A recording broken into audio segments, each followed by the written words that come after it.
Hi, Wendy. And Viviana, really quick, Okay.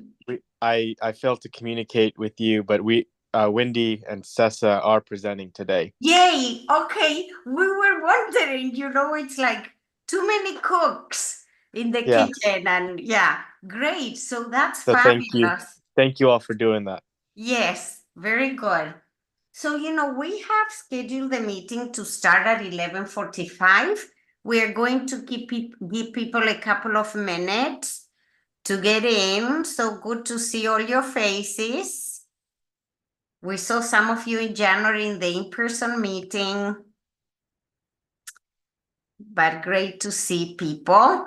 And one thing that for those of you who were at the previous meeting, we are trying to change a little bit the structure of the meeting, so that we learn more in community and things like that. And today is the first day that we are doing that, but I'm sure there will be glitches, but we'll go along with it. Wendy, will you need it to show a PowerPoint to share screen? I don't think that we have hosts and things like that, so I don't know. Let me see. Can you try to share the screen and see if it lets you?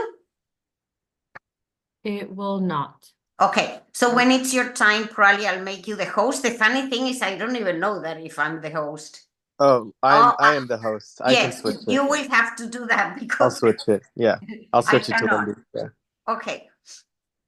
So if you have to leave early, Jonathan, make sure that you make somebody else the host so that I did that at a meeting. I was the host and I said, bye, I'm leaving. And I left the meeting and everybody disappeared. So No we're going. problem. I'll be here the whole time. Actually, Okay. up until 1. Hard stop at 1, but that's it. Okay. So we're waiting probably 1 more minute.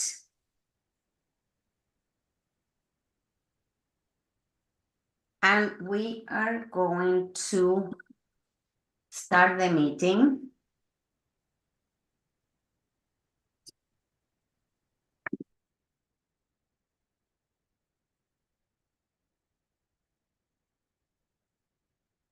Okay.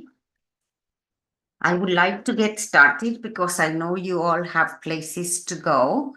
And we are going to start with the land acknowledgement. We would like to acknowledge that this meeting is being held on the traditional lands of the Chumash people and pay our respects to elders, both past and present. We honor the traditional territory as well as the story and contributions of the Chumash people to the land upon which we gather and create. So with that being said, we are going to move to introductions and announcements, please.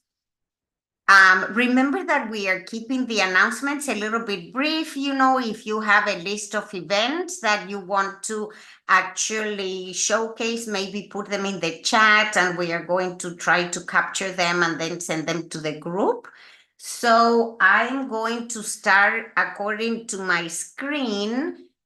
I'm going to go to Wendy, who is the first person, and then Wendy, if you want to popcorn to other people. Thank you.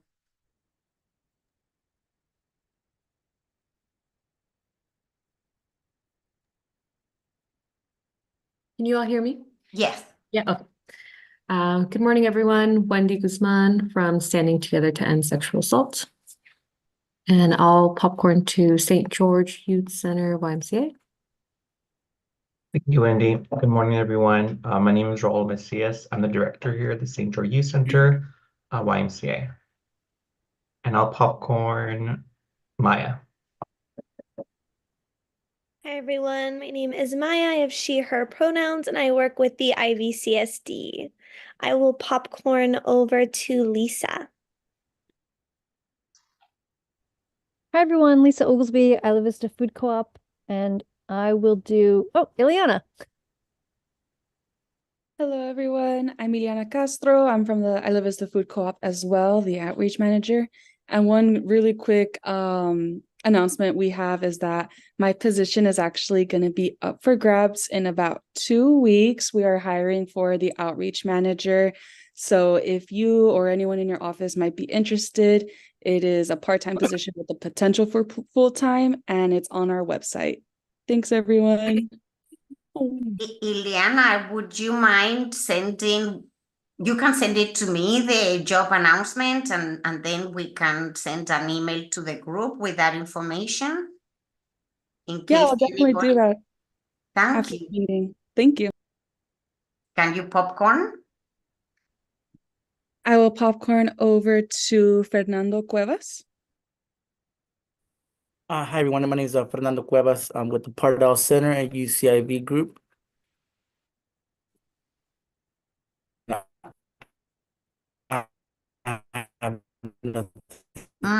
You are breaking up, Fernando.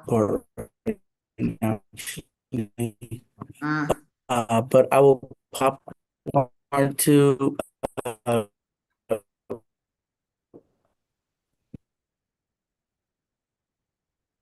Okay, since we lost you, what about Nestor? Hi, everyone. Nestor Frosto, Program Director for Standing Together to End Sexual Assault. And I'll popcorn to Gary. Oh, you caught me mid-coffee. Sorry about that. Gary Gaston, UCSB Police Department, he, him, his for the pronouns. Community outreach, no announcements. I will popcorn over to Deputy Carroll at the SBSO. Thank you.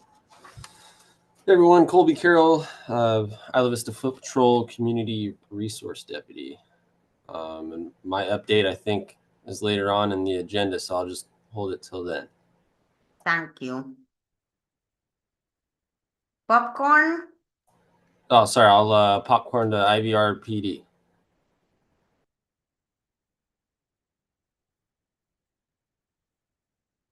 Hi, good morning, everybody. We're here, Kimberly Kiefer, the Isla Vista Recreation Park District. Nice to see you all. Hello, my name is Sophia. I use she, her pronouns, and I'm the rep coordinator here at IVRPD. We're popcorning too. Let's popcorn to Jenna. Hi, everyone. I'm Jenna. I'm the manager of the Isla Vista Beautiful program under the Isla Vista Community Services District. So I'll popcorn over to Jay. Hello, my name is Jay Freeman. I'm on the board of the Isla Vista Community Service District, as well as the local agency information commission. I'm not here representing either of these agencies today. I'm here in my personal capacity, and I will popcorn over to Kirsten. Thanks, Jay. Hi, everyone. Kirsten Deschler, Director of Government and Community Relations, UC Santa Barbara, also on the board of the IVCSD. Thank you. Let's see. Who can I send it to? Jonathan? Jonathan! How could I miss Jonathan? Jonathan, go! Thank you for the delay. I was just finishing my lunch, so I'm done now. Hi everybody, my name is Jonathan. I'm the general manager for IV Community Services District, and I'll popcorn over to I think we might Veer. Veer, yeah. Sorry, I didn't realize this wasn't on, or I think it's on now. Hey, you guys, I'm Veer Singh. I own a building on Trigo. I'm going to be hopefully getting back to opening it up soon. Kind of took a hiatus from that. And so I just figured I'd check back in with everyone. What are you opening, Veer? Can you tell us? Yeah, so we're renovating the backyard for the building now.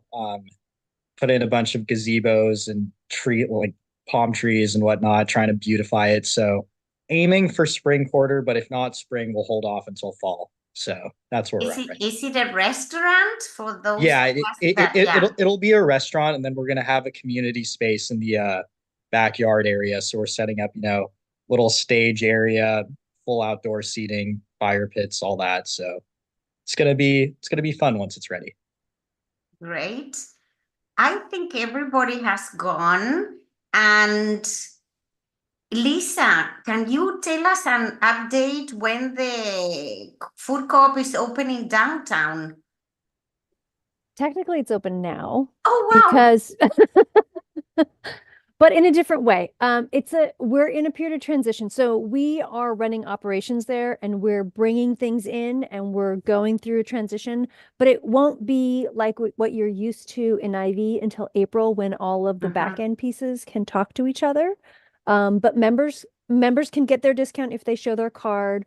We're bringing in new stuff every day. We already brought in a full produce department that they did not have. We ramped up their deli. You can find our best wraps there. So it's growing and growing and growing. So starting now, moving forward, and then when we have our grand opening, we'll be sure to invite everyone so you can all see what it's like in its full form. Okay. Right now we're still in our cocoon a little bit, but there's stuff for sure. Yeah. And I see Ileana said that projected grand opening is the first weekend of May. Yes. Right. So I'm Viviana Marzano, Director of Civic and Community Engagement and Isla Vista Liaison.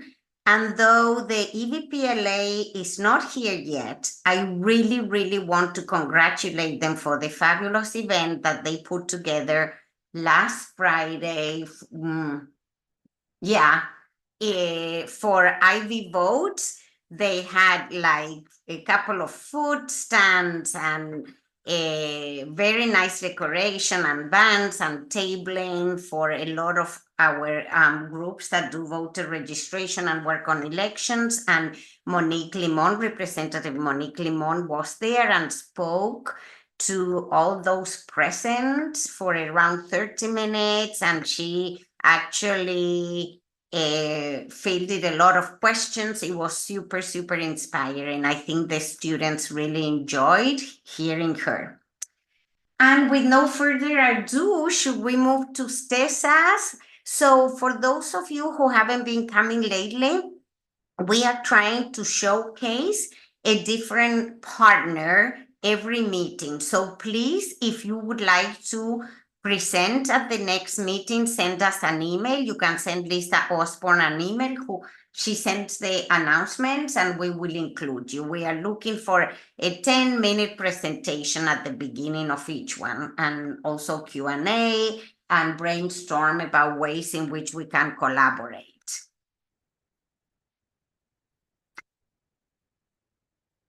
Wendy, The share screen should be available. Okay.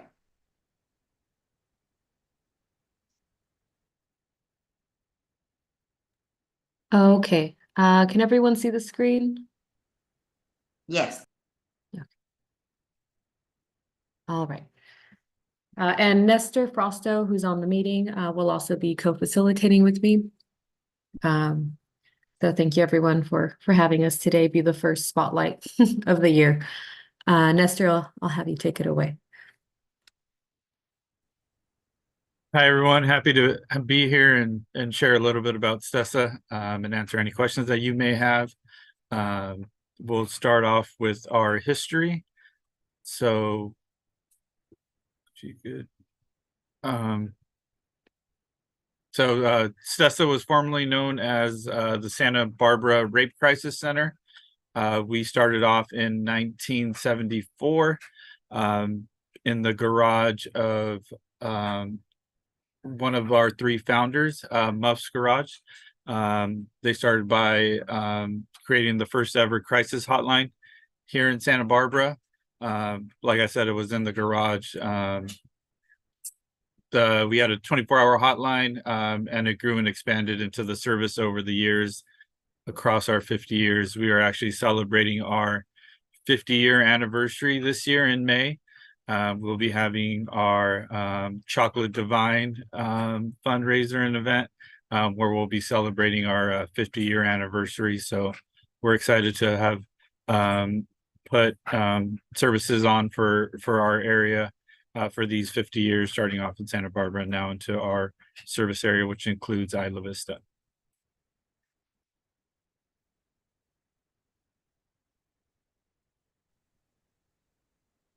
And Wendy will be talking a little bit of our services that we provide. Okay, all right. Thank you, Nestor. Yes, so like he said, I'll be talking about services. I'm actually an advocate who responds to calls And I also staff the hotline, so feel free to ask any questions about services or our hotline. I want to begin by just stating that all of our services are bilingual in English and Spanish. That includes counseling, our hotline, everything. And of course, all of our services are confidential. We do provide services to anybody who's been affected by a sexual assault. So we do get hotline calls coming in by community members, whether they're professionals, survivors themselves, friends, partners, even school counselors. So anybody who has a question about sexual assault or has been affected or knows somebody who would like information or some guidance, or just even options as to what to do, or even just emotional support, right? Just someone to talk to about something. We're there to listen as well. And this is our hotline number. We do provide services 24 hours a day, 7 days a week, including holidays. We always have somebody, an English speaker and a Spanish speaker on the hotline, ready to take a call and provide those services. And our hotline is pretty much our main line where people can get connected to us, whether, like I said, for emotional support or even to get connected to services like counseling, support group, our self-defense program, any service that we provide. This hotline number is the phone number to call. Because it's available 24/7, it's easy for people to make contact with us, and then we would then assign a case manager to continue the care or get you in contact with whoever it is that you need to speak with. So through that hotline as well, it's for us to provide accompaniments, advocacy. Again, we provide them 24/7. And some of the accompaniments that we do provide are typically for police reports.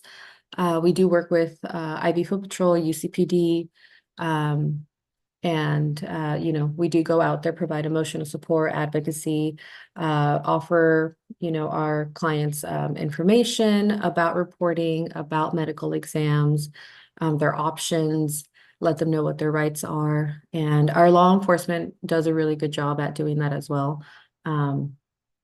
Just letting them know what options they have and what their rights are, and they're not obligated or forced to go in any direction. So those are typically some of the accompaniments and advocacy that we provide, being there with the client. And then our response time is 30 minutes from the moment that either a professional calls us or a survivor calls us to respond in person. Gary, did you have a question? Oh, Yeah, thank you so much. Oh, thank you. Sorry, I can't see everybody. It's all right. Good to see y'all. Just a question. You mentioned a self-defense class. I often get asked about that when I'm doing presentations. Can you elaborate a little bit about the program? Yeah, so we do have our self-defense classes. I'm not sure when our next one is, but they would just call us. We do have, it's a pretty lengthy self-defense course. It's like a 4-hour self-defense course where we have martial arts trained black belts, women who actually facilitate the self-defense course. And this one, there's 2 parts to it. There's a physical part of it, right? Showing them the movements and what's helpful, how to get away, how to defend themselves. But also there's the I guess, the sharing as how people feel out in the community, and really allowing people to talk about safety concerns and voicing how they feel. And this one, they are free. They are available to anyone who's over 13. So anyone who identifies as a man, woman, etc. Yeah, and we could also maybe at the next meeting, provide a little bit more information on self-defense during announcements. Just kind of which, who's the contact person and when our next self-defense class will be, if that's helpful. Typically, when you do the self-defense class, is it like a 1-day training? Or Yeah, it's a 1-day training. We have done them in Isla Vista before at the community center, or the previous community center, where we've hosted them there, and specifically for Isla Vista residents, which we can also do again. thank you.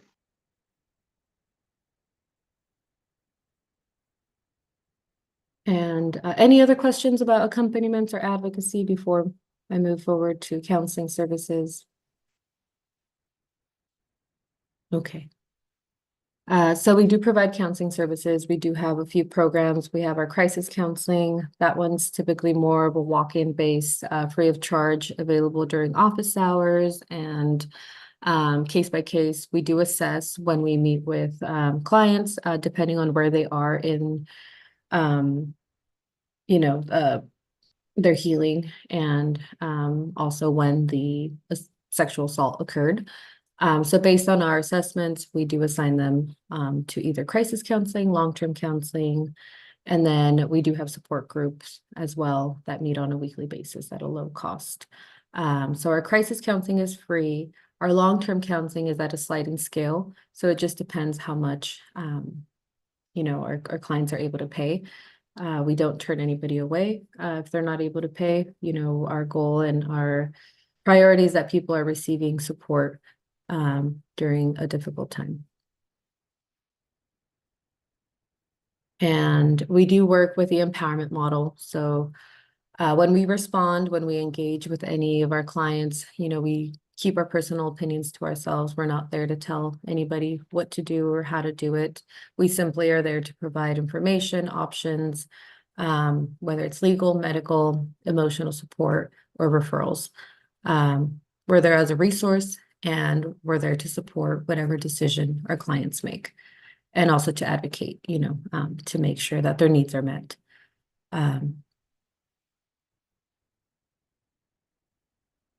And then I'll let Nestor take it from here. So along with the advocacy accompaniments and counseling, we have an education portion that we provide to the community. It's one of the reasons why in 2018 we changed our name from the Rape Crisis Santa Barbara Rape Crisis Center to Standing Together to End Sexual Assault, just to kind of embody everything that we provide. So awareness and prevention education at colleges. We also at the middle schools we provide a course that's called Shifting Boundaries, where we teach kids about what boundaries look like, personal boundaries, friendship boundaries, and how to offer that, and just the outreach and tabling events that we do, providing at community events whenever we can, just to provide education to the community on sexual assault. And if it's just getting our phone number for whenever they need it, our pamphlet, it can be helpful not only for them, but for family members as well.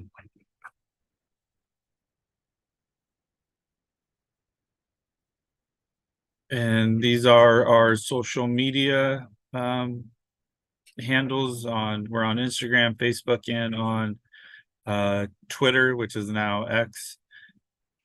And does anybody have any questions?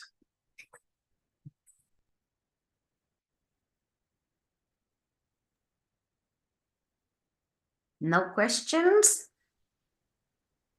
Oh yeah, Kirsten. Yeah, I just wanted to ask how Stessa interfaced with the detective that UCPD and IVCSD has that investigates these issues. Do you all have a working relationship with that person? Yes, we do. So, typically UCPD, CARE will respond to those calls to UCPD during business hours. We do respond to all calls, right? If care isn't available to respond, then we do take those calls, and it is helpful to be in communication with the staff at UCPD and IV Foot Patrol, so that we all have we're all on the same team working together and making sure that those needs are met from the clients. Mhm. And then thank you for elaborating. I was interested in the interpersonal violence investigator. Do you, Karina, do you have a relationship and working relationship with that person? With Karina? Yeah. Yeah. So we've actually worked with her, I think when she was in that position previously, probably before COVID. Yeah.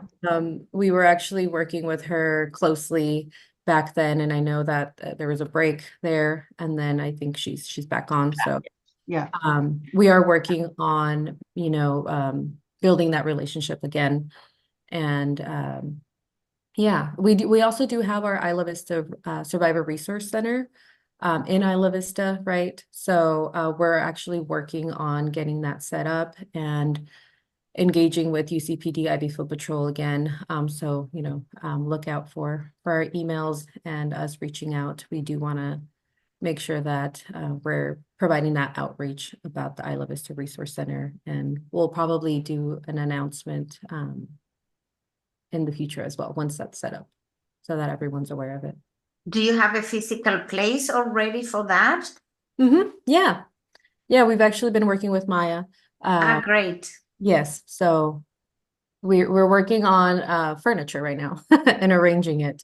So once we have all of that set up, we'll, provide our flyers and more details on that. Thank you. Would you say that the relationship with CARE and STESA is pretty seamless, that you work well together? We do stay in communication, and we do, I would say so. We do have clients that cross over sometimes. So we want to make sure that we, when we're working with our clients, that it's their decision who they want to work with. And we always want to make sure that they're aware of CARE and all the resources that CARE and UCSB has to offer. So we do work closely with them. Okay. Thank you. Thank you. Okay, if there are no questions, thank you very much, Wendy and Nestor, for the great information. If you ever need to get more, like exposure, my office here works the platform that goes to student groups and a lot of registered students. So we can actually help you advertise the services or specific event. Thank you. I see 2 new people coming in, and maybe we can stop here. Yay. So who did I see? Mark Friedlander, if you want to introduce yourself, and then Eleanor. Hi, thank you. Yeah, my name's Mark Friedlander. I am a transportation planner with Santa Barbara County Public Works. Thank you. And Eleanor? And hi, everyone. Eleanor Gartner, District Representative with Supervisor Capps' office at the county. Good to see you all. Great. So I think this is a great transition to our next item on the agenda, which is the Second District Supervisor's Office report. Do you have anything, Eleanor? I do. Thank you. Just a few quick updates on our end, and apologies that I'm late. And if any information I'm repeating, I apologize. But we had a really successful bluff safety town hall with the Ivcn board earlier this week, which was open to the public. Our county's planning and development department presented on their bluff safety monitoring program, which they go out to properties and along the bluffs 4 times a year to assess for erosion, noticing to property owners, and then tackling cases on a one-by-one basis. And there was a lot of really helpful and informative feedback from the board as well as community members there. So our county planning department is now taking all of that feedback and assessing what can be changed or enhanced in their current bluff monitoring program. So more to come on that, but thank you again, and especially thank you to the CSD board for inviting us to participate. Secondly, later next week, our same department, planning and development, will be presenting to the Isla Vista property owners meeting that's convened by UCSB to discuss the updated railing and fence height that was passed by the board last year. So we'll be presenting on those requirements, and we're hopeful that property owners will take advantage of some fee waivers, permit waivers for raising fence heights along their properties, all in an effort to make properties safer. And then lastly, on our end, same on the Bluffs, we're hosting a community gathering on Friday, February 23rd from 1 to 2 p.m. at Caps Park in Isla Vista. Open to all. I hope many of you can join us just for updates on our respective bluff safety plans. And we're also including our county parks department as well as Ivcn. And any other community members who would like to join. This is a community-wide effort to make our bluff safer, and we really appreciate all of the widespread support. And I will follow up with the invitation to that as well, so you all have it. Thank you. Eleanor, can you send me when you have any flyer or something so I can send it to our student groups? Thank you. Absolutely. Thank you. Questions? Any questions for Eleanor?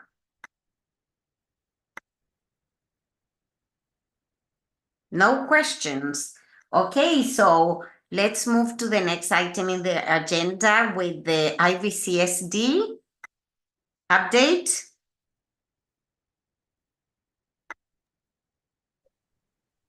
Yeah, sorry about that. I think our update, Eleanor mentioned the town hall that's on the YouTube page that is called Ivy as a City. You can find it there under the live section of videos, and you can watch the Bluff town hall and learn about the policy that the county has and what was discussed then. And I'll turn it over to Maya to share with the group the upcoming events and community engagement opportunities that we've got at the community center. Yeah, thank you, Jonathan. So we actually just hosted some really great events with the St. George Youth Center for Valentine's Day. We had a really fun bouquet making station, and it had a lot of great attendance at our vegan food fair and their game night. So that was a really great great pictures and everything. Also coming up, we've been hosting groove nights every Tuesday for local artists to have an open practice space open for the community. Those start at 8 p.m. We take signups on a Google form. And along that same note, we're hosting auditions for Deltopia artists looking for any type of band or performer for a gig on our spring festival. So that is being held on February 29th. I'm happy to share a flyer with the group afterwards. Our compost collective is also doing sifting Sundays. On our website, you can find a link with all of the different dates that are upcoming. I don't think it's this Sunday, but the next Sunday. And Jenna is on the call, so I will let her chat a little bit about Isla Vista Beautiful.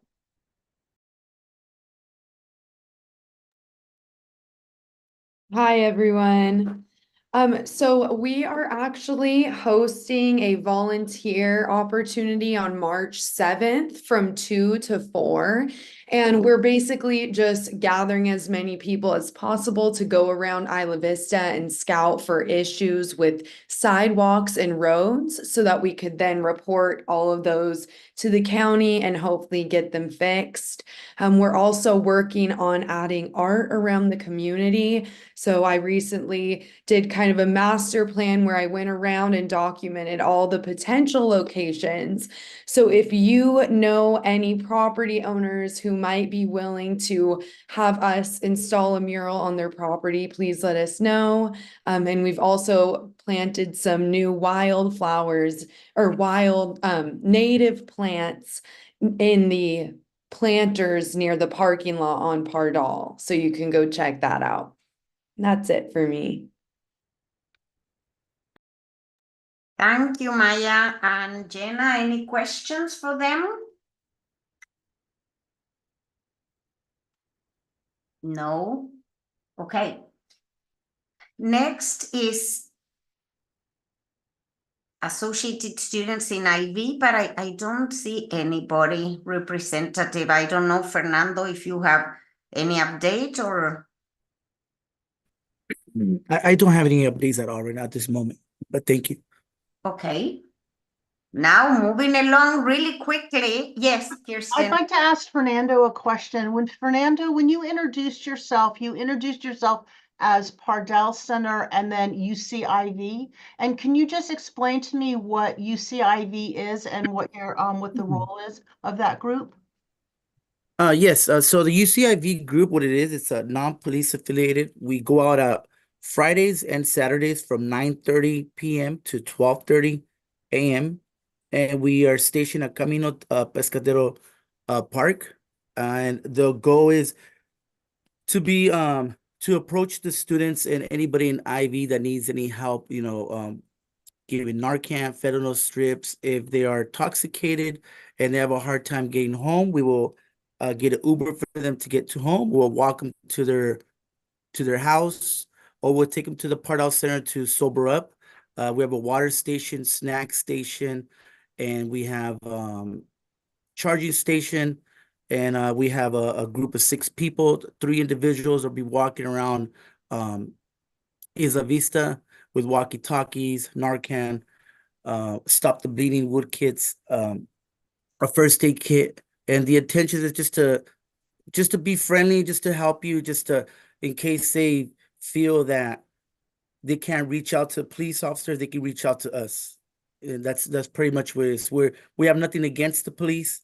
It's just another alternative just to be friendly. If they feel that they cannot talk to a police officer, they can talk to us. Got it. So UCIV is comprised of UCSB students? Yes, it's part of Associated Students. And so are you all, do you all work with the CSO safety stations, or are you independent of the CSO safety stations? We are independent. We are part of also EVPLA. Right. Umbrella from EVPLA. Okay, so then you don't work with the CSO safety stations that UCPD and IDCSD fund? No, we don't, but we would like to collaborate with them in the future if anything, Okay.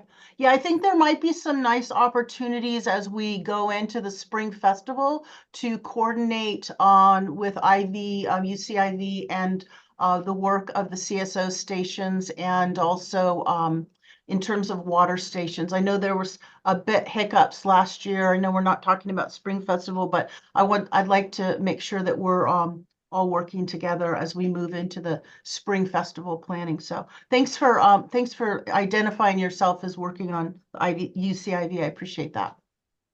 You're welcome. Thank you. Yeah, thank you for that work. There is a civic engagement class that I teach, and one of my students who lost her sister to fentanyl is working on a project about educating the UCSB students about, the causes and the damages and Narcan. And I know that she has communicated with alcohol and drugs, and I see Omari here.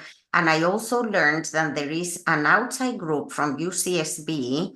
It might be from the EVPSA office. They are working with a nonprofit, and they are trying to collect signatures to pass a resolution for education in the residence halls about the use of Narcan and educating the residents there.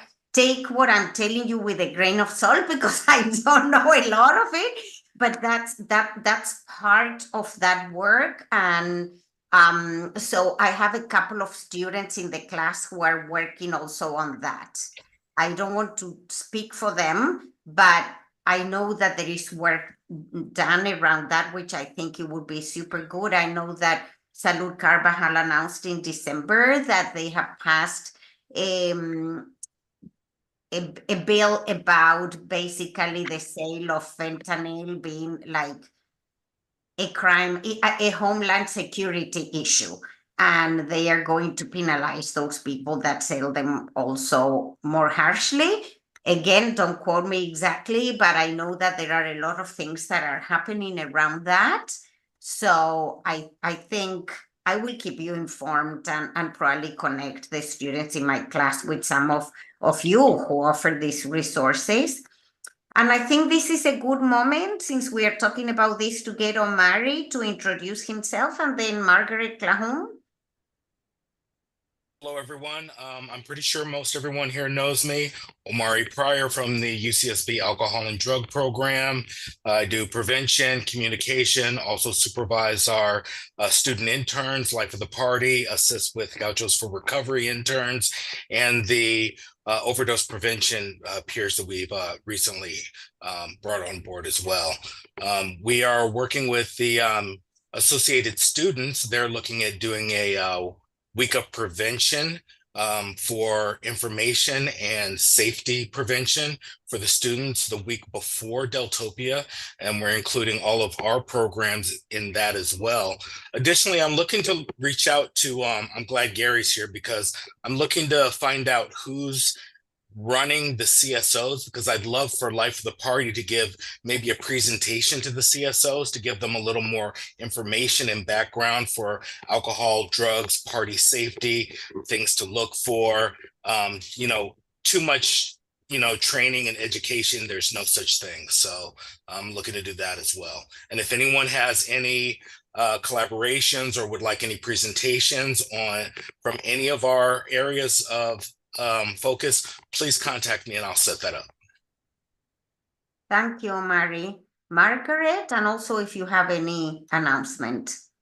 Thank you, Viviana. Hello, everyone. I apologize for joining late. I was coming from another meeting. Glad to be here. And I don't think I have anything in particular to update the group on. Listening and want to know what's happening. Thank you. Do you want to introduce yourself for those of you that don't know you? That's what I meant to do, and then I got distracted. Vice Chancellor for Student Affairs at UC Santa Barbara. Good to see all of you. Great, thank you. If there are no more comments about, Mary's comments or Fernando's, we are going to move to our law enforcement update. And I have the feeling that Colby has something to say, and I don't know you, Gary, too. I don't know who wants to go first. Well, if I could, just to respond to Omari, your timing is impeccable. We're doing a bunch of SSP training. Just for those who don't know, the CSOs, the name of the program is still CSO. However, the individual working out in the field are student safety partners. So there's a slight name change and a slight uniform change. But yeah, your timing is impeccable. Looks like they're going to start training here pretty soon. And with that, I'll let Deputy Carroll go. And I'll be in touch with you soon, Omari, about that. That's a great idea. All right. So as most of you all know, there was a change in the county ordinances, specifically the festival ordinance and the social host ordinance that affects Isla Vista. It took effect on February 10th. So I'll just kind of go over real quick what the most significant changes were. And the first being to the festival ordinance. One of the biggest changes here was the number of attendees at a party in a residential zone went down from 500 to 250. So anything over that is prohibited at all times in the residential zones. There could be no more paid parties in the residential zones, no matter the size. We saw a lot of this during Deltopia last year with Poppin and other promoters from outside the area coming in and basically turning residential properties into a commercial nightclub. So that was most of the significant change to the festival ordinance. The social host ordinance, sorry, let me go back here too. Also, the festival ordinance prohibits sales of alcohol at all times on residential properties. So that's basically anywhere outside of the Pardall Strip. Moving on to the social host ordinance. This was a previous ordinance that was already in effect. There were some crimes on here that give law enforcement the ability to shut a party down. And some of them required 1 violation and others required 3. And some of the ones that required 3 were, for instance, sexual battery, assault with a deadly weapon, arson. So you'd need 3 violations of that crime to shut it down. Whereas if you had a keg in your front yard, you could shut it down immediately. So some changes to those, felonious and more dangerous and bad crimes that we don't want occurring at these parties. They were added to that one and done section, so to speak, which is good. Let's see.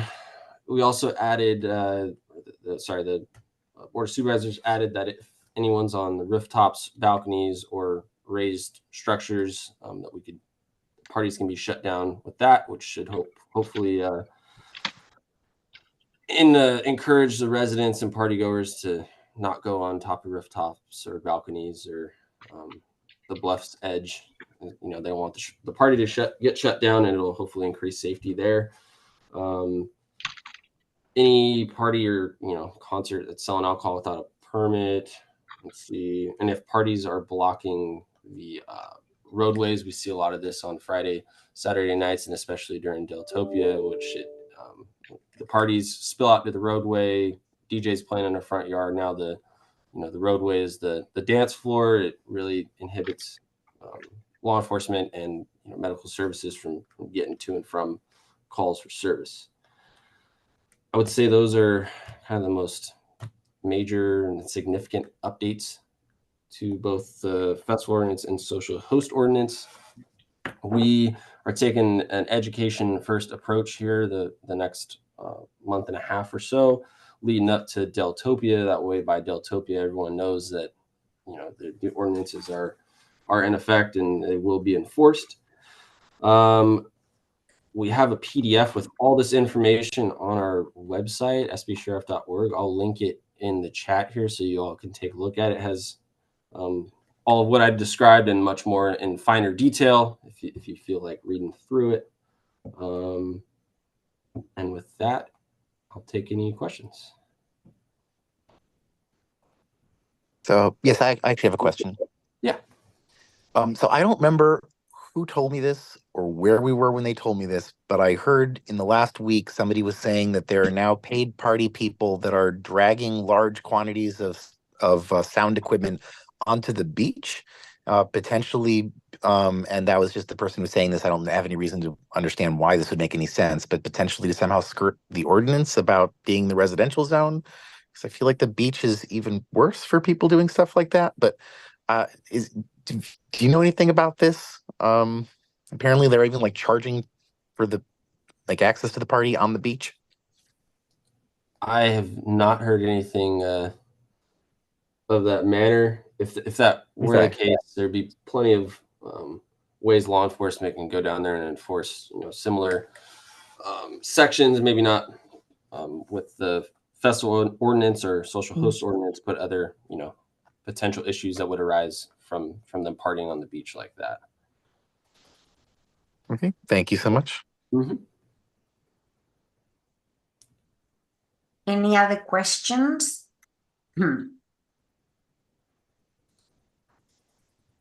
No. Okay, I know when I first read the ordinance, I was a little bit worried about some of our RCOs, registered campus organizations, who sometimes do banda parties at their homes to fundraise for their programs. A lot of them bring high school students to campus. Some of them are fundraising money for really good causes. And I talked to Maya about it, and she mentioned that in some cases, if this is done, for example, they rent the community center or they, to do a party like that, so I'm happy to hear that there are other possibilities for paid parties that are for good causes, and get that information out to our student groups. Yeah, absolutely. I've fielded plenty of phone calls now with people, questions regarding that sort of thing. And I've just been advising everybody, like, there's plenty of ways to go about it in the proper way in those commercial zones where, you can fundraise, it'll be in a safe environment, and you're not in any, violation of any of these festival ordinance or social host ordinances. So I've been encouraging them to reach out to, IVRPD, the CSD, businesses on Pardall to see, about ways how they can do that safely and legally. Will the parks fall under that category, that the students could rent a park and have a party there? I believe so. I'm pretty sure we've done walkthroughs in the past with people who have rented spaces in the park, but I would have to confirm with Kimberly at the IVRPD. Okay. Thank you very much. Any other questions? So that concludes our setup agenda, and then the next section is actually burning issues, anything that you want to bring up now or that you would like to include in future agendas. Anybody wants to volunteer to be the spotlight for next meeting, which is Thursday, March 21st on Zoom? Any volunteers or other burning issues? Something that you want to bring up now or for a next future meeting? Yes. Actually, Margaret, my bad. Viviana, and I apologize if I missed this at the beginning of the meeting, but did you talk about safety in Isla Vista, cliff safety? There were comments mentioned about the meetings that occurred, and then Laura Capps is having another meeting soon in Capps Park, but I think Fernando also has a comment about that. Okay, because we're supposed to we could get quite heavy rain this weekend, apparently Sunday into Monday. So I'm worried again about all of those properties. Thank you. Yeah, so I'll just say that IVCSD's done a lot of social media, email outreach. The county has a list of properties that are being monitored. They go post the notices on the doors, or the sheriff's office goes post notices on those doors. So there's a lot of outreach that's done to make people aware about cliff safety. Thanks, Jonathan. Jonathan, would you like to send me some of that information? So that we can post it to our student groups on Shoreline for this weekend, or? Yeah, I think Maya has been in touch with I think UCSB did send out the same graphic we did last week. Okay. Yes. So we worked with CHO office on developing all the campaign information a year ago. So it's all the same stuff. Okay. But Maya can send it to you again. Yes, please, because for our Instagram and Shoreline, that would be great. Actually, it looks like the latest forecast is the really heavy rain. It's going to start Saturday, but it can go through Tuesday, and Monday and Tuesday are supposed to be very heavy, just so people know. I just wanted to add that in the last storm, we did get a notice from the county with a number of properties that were identified as possible bluff failure. And there were properties that were not included on that list that in fact there was bluff failure. That was the 6741. That came up at our town hall meeting the other night. And so I would anticipate that there's going to be a new list of properties released. I'll take it. Is Mark on here? Mark, do you know if Public Works will be sending Public Works or planning, I guess, it's planning that does it, and they sent it to us last time on Friday, so we might get something tomorrow. Yeah, Eleanor, you're here too. I think it would be really helpful if when that goes out that it gets distributed widely, so that then that updated list can be sent out via our student list that Margaret and Viviana are and Maya are in charge of getting those lists to people. So can do. Cool. Okay. Thank you. I saw Fernando had his hand up, but I don't see him on the screen anymore. Oh, there, Fernando. I'm still here. Yeah, Well, actually, I was gonna say the same thing that Jonathan said. So thank you very much, Jonathan. I also want to say, yeah, for the next meeting, I actually want to get one of my students to talk about more about the UCIV group as well. Great.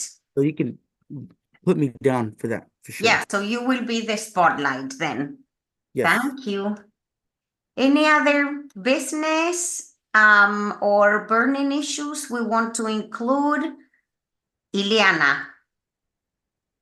Yes, thank you. I forgot to mention this earlier, but just in regards to my position at the Isla Vista Food Co-op, if any of your organizations are still looking to come on our patio or collaborate with us on a community events, you could still reach out to us at marketing@ilavistafood.coop. I'm writing that down in the chat right now, but I just want to let y'all know that there is still an outreach coordinator. There will still be outreach happening. Lisa is also open to emails, I'm sure. But yeah, thank you all so much. I appreciate it. Okay, any last burning comment?